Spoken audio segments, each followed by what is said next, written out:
detractors, Mr. Musk. I have to what? Including a lot of Democrats. I have detractors? You do, sir. I don't believe it. Say that you're orchestrating a hostile takeover of government and doing it in a non-transparent way.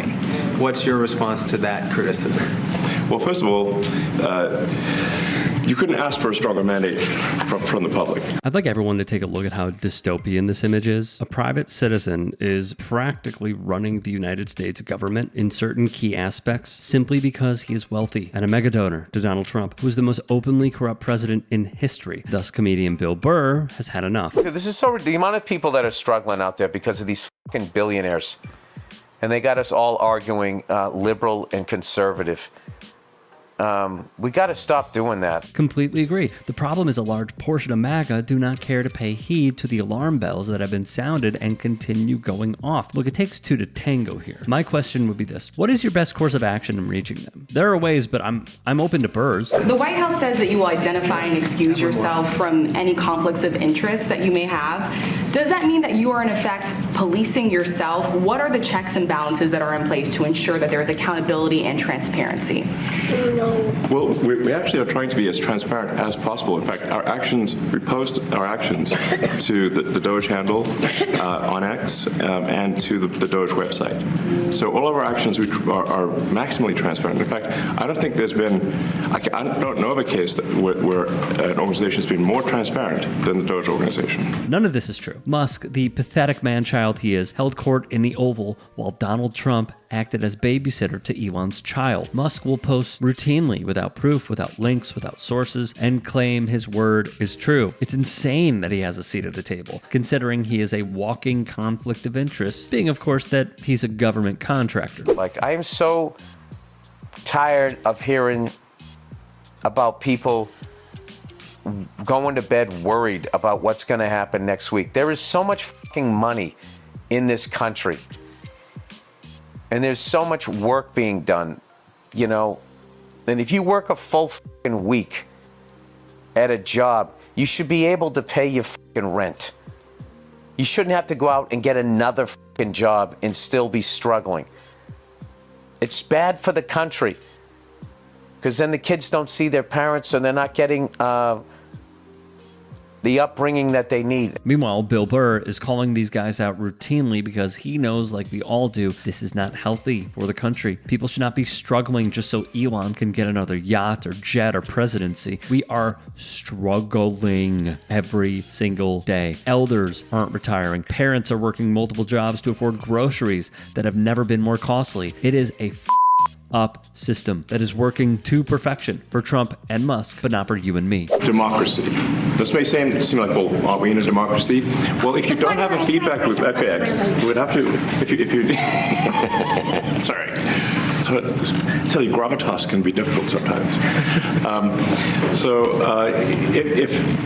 If there's not a good feedback loop from the people to the government, and if you have rule of the bureaucrat, if the bureaucracy is in charge, and then what meaning does democracy actually have? Irony is dead, ladies and gentlemen. Let's also discuss how Elon uses his child as a human shield time and time again. Yet very few will acknowledge this in government. It's cowardly, which is perfectly fitting for Elon Musk. It's so fucking, these fucking billionaires, they need to be put down.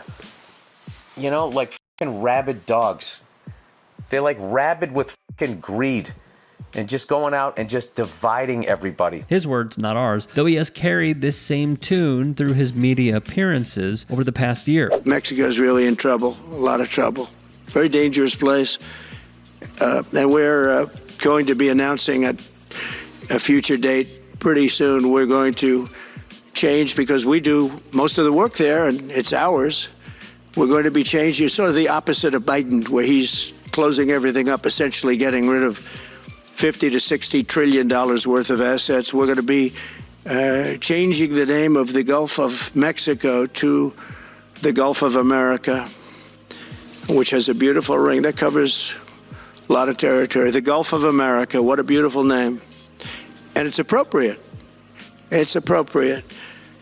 And Mexico has to stop allowing millions of people to pour into our country. They can stop them.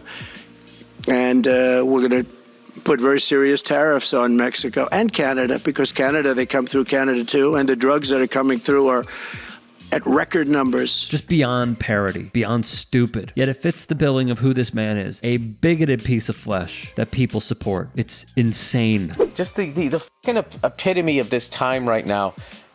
Like how divisive we are, that like, you know, the Gulf of Mexico is now called the Gulf of America, and people get excited. Like, how the fuck does that help your wallet? It's an empty gesture, and then it's also like a racist gesture. Like, that's the white guy that's him saying fuck Mexicans without saying it. You know, like, who has a fucking problem with Mexicans? Like, what is the real problem? This is just such an ugly fucking time. Yeah, that just sucks. That sucks. People fucking broke. Bingo. It is racist. It's ridiculous. Trump has proven to hate brown people. He's proven to hate Mexicans. He's proven to hate black people. He's proven to hate Muslim people. His favorite color is white, and he's the embodiment of a man whose father got arrested at a Klan rally. Hey, I appreciate you watching. Now, if you can, please do become a channel member by going to youtube.com/TYT Sports and clicking the join button. If that's too much for you, you can just go to tyt.com/join to become a member. It helps all of us out here at the Young Turks and keeps our network afloat. In addition, you could follow me on my socials on Twitter, Instagram, and TikTok. Appreciate the love. Have a great day.